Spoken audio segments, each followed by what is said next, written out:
I have a specialized set of skills as well. You know what? Thor hasn't done a lot of good legal work. I think that would be a good story twist. It's true. Yeah. Lawyers can be superheroes too. Yeah, as the judge is putting down the gavel, you go, you call that a gavel? Yes. I like that. As part of, you said that your dreaming has evolved a little bit. You have a nighttime ritual that you've evolved into. Can you tell us a little bit about that? So, this will sound like an actor making things up, but there is actually a doTERRA oil steam vaporizer near my bed.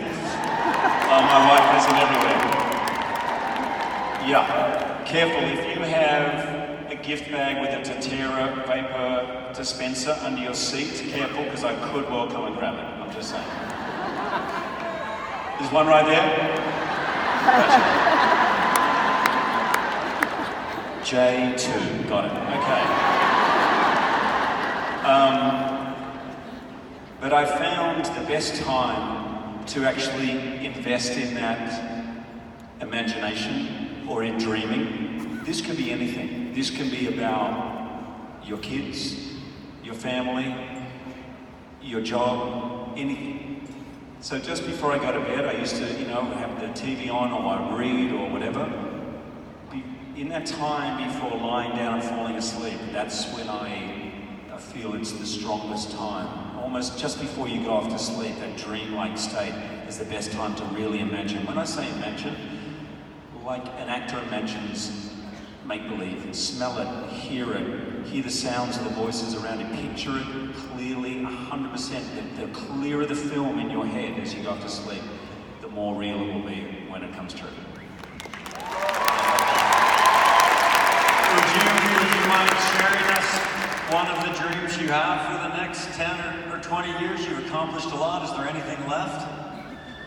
My number one dream, and any parent will know this, is for my children. I've got an 18 and a 13-year-old.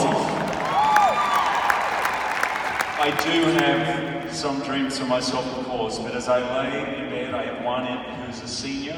He would hate that I'm talking about him, but it's okay. I have one who's just finishing middle school, and I remember that time of life. It's difficult, it's hard, you're trying to find yourself, you're trying to find your individuality, at the same time terrified of standing out.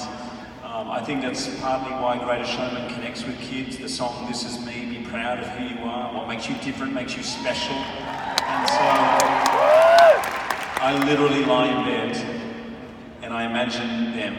It doesn't always work, often in the morning. It's not how I dreamed it. Hey kids, how are you? Yeah. Wasn't what I dreamt. But we'll get there, I'm working on it. You mentioned Greatest Showman. It was the inspiration for this entire convention. We started with it. So grateful to have you here. It seems like the most obvious Hollywood movie to ever make. It was a huge hit, but it wasn't. It took you a while to get made, and even at the end, people were doubters. Can you give us a quick backdrop on that? It took us 8 years to get it made. We had a first-time director. I met him years back. It's quite a funny story. I'll tell you a quick story. So when I met him, we were doing a commercial together for something. And at the end of it, I said, oh, mate, we should do a movie together. And he goes, yeah, whatever, Jackman. And I said, oh, you don't have to do a movie with me if you don't want. He goes, no, man, every actor, at the end of a shoot, I don't know if it's just what they say, or they always end up saying, let's do a movie together. And so for the first 10 years of my career, I would ring my mum and say, I'm doing a movie with George Clooney. I'm doing a movie with DiCaprio. It's happening. And of course, it never happened. So I sent him the script 10 years ago. 2 weeks after that, and he rang me back and he was like, oh, you meant that. And that started a process. A musical is the hardest thing to make. It always looks easy when you see it, but to have original music, people weren't sure if a story about Barnum, who was 150 years ago, I don't know if that's going to work. Who are these kids writing? They were kids, they were literally just out of college. Justin and Bench, who also wrote Dear Evan Hansen and other things. They're incredible. But our director, again, don't tell everybody this, but he told a little fib to the studio because they only wanted big names writing the music. And they said, who's this Benj and Justin? They said, oh, they're huge. He goes, what do you mean they're huge? This is the studio executive he was talking to. He goes, well, they just won a Tony Award. He goes, a Tony Award? What for? For James and the Giant Peach.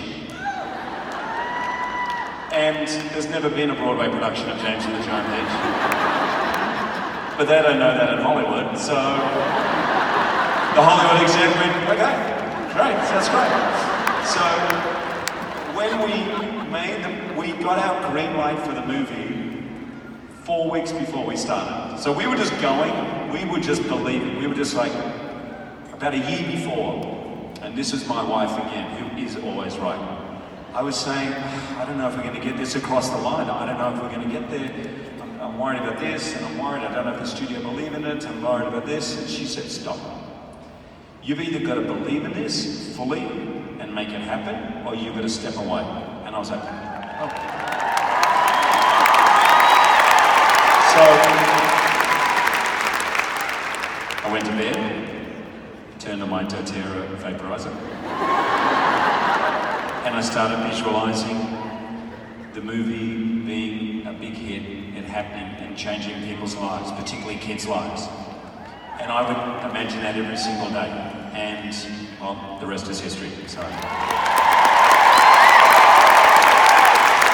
But there was a little moment of doubt. I don't know if you know this, but when the movie opened, we were, I believe, the second worst opening of any movie that opens on 3,000 screens or more. Except in Utah. And really, it just, you know, there was Jumanji, there was Star Wars, there was Pitch Perfect 3, anyway. And my wife said, it's gonna happen, I feel it, don't worry. About 2 weeks later, our box office went up. Now in Hollywood, box office only goes down. Okay, opening weekend and down. We went up, and we ended up doing $500 million worldwide. And the album, 9 months later, is, I believe, as of last week, still #1 on iTunes. So that felt super braggy when I said that, but sorry. But I just had to have a little brag there for a second. Thank you, man. Thank you. In the words of Dave Sterling, I think we're going to go a little over. Is that okay?